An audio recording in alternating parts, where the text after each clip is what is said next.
دهقانان ناحیه 5 با درک اوضاع سیاسی جهان و اقتصادی زمین را ثمرناک و عاقلانه استفاده میبرند.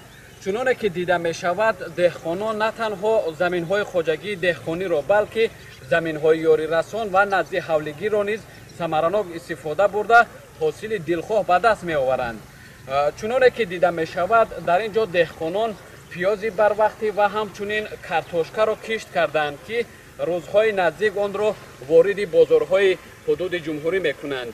مهنت حلال در زمین و از آن برداشتن 2 تا 4 حاصل مقصد و مرام هر یک دهقان ناحیه 5 می باشد. بنا به گفت مسئولین اداره کشاورزی ناحیه همساله صدها تن محصولات از ناحیه به بازارهای حدود مملکت و خارج کشور صادرات می شود که این از مدنیت استفاده زمین درک می دهد. در حدود ناحیه 3,500 گکتار زمین‌های نزدیک حولگی بوده، در 1000 گکتار آن کارتوشکا و در باقی مانده زمین‌ها دیگر نامگوی محصولات کشاورزی از جمله پیاز کشت و پرورش کرده می‌شود. جماعت دهات کبود سیف‌الدین یکی از کلانترین جماعت ناحیه 5 بوده با 7722 گکتار زمین که 2495 گکتار آن را زمین‌های آبی تشکیل می‌دهند. دهقانانش همه ساله یکی از اولین‌ها شده یکچند نامگوی محصولات از جمله پیاز و کارتوشکای بروقتی را وارد بازارهای کشور می‌کنند.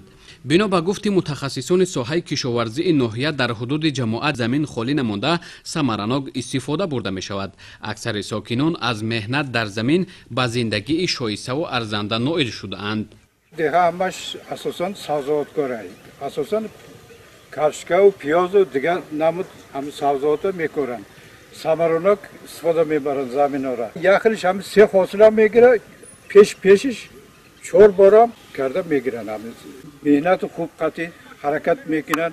جوش میان که همین 1 گکتار زمینه مثال 3-4 بار حاصل میگیرن 1 سال در حدود جماعت 722 گکتار زمین یاری رسان بوده، در آن اساساً پیازی بروقتی و کارتوشکا پرورش شده است. با اطلاع مسئولین امسال با سبب بارشات زیاد باران پیازی بروقتی 10 تا 15 روز عقب ماند. زیرا سال قبل دهقانان دهه فرغانه جماعت کبود سیف‌الدین از 1 اپریل پیاز را به فروش برآورده بودند. امسال نیز انتظار می رود تا 10 اپریل این محصولات نیازی مردم به بازارها برآورده می شود. در حدود جماعت 1385 خواجگی دهقانی است، 1081 نفر از سمت پختکاری است. دهه فرغانه باشد این سمت سبزیجات‌کاری و کارتوشکا است و دهقانان جماعت دیهاتی به نام کبود سیف‌الدین در اساس دستور سفارش‌های و هدایت‌های راهبر دولت اساسدار اصول وحدت ملی پیشوای ملت جناب عالی محترم محمد رحمان زمین را ثمرناک استفاده برده ایستادند.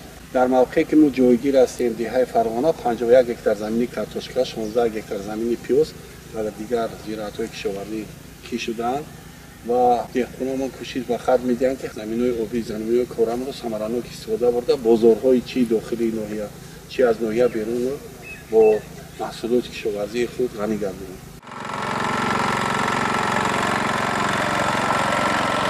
آب و هوای معتدل فصل بهار دستگیری‌های مقامات اجرایی حکومت دولتی ناحیه و سازگار بودند برای پرورش دلخواه محصولات دهقانان را دلگرم نموده است تا صافدلانه و عاقلانه در زمین کار کرده و زندگی خود را از این حساب پیش برند و از سوی دیگر در فراوانی سبد استعمال بازارهای مملکت و صادرات به خارج کشور سهم ارزنده خود را گذارند.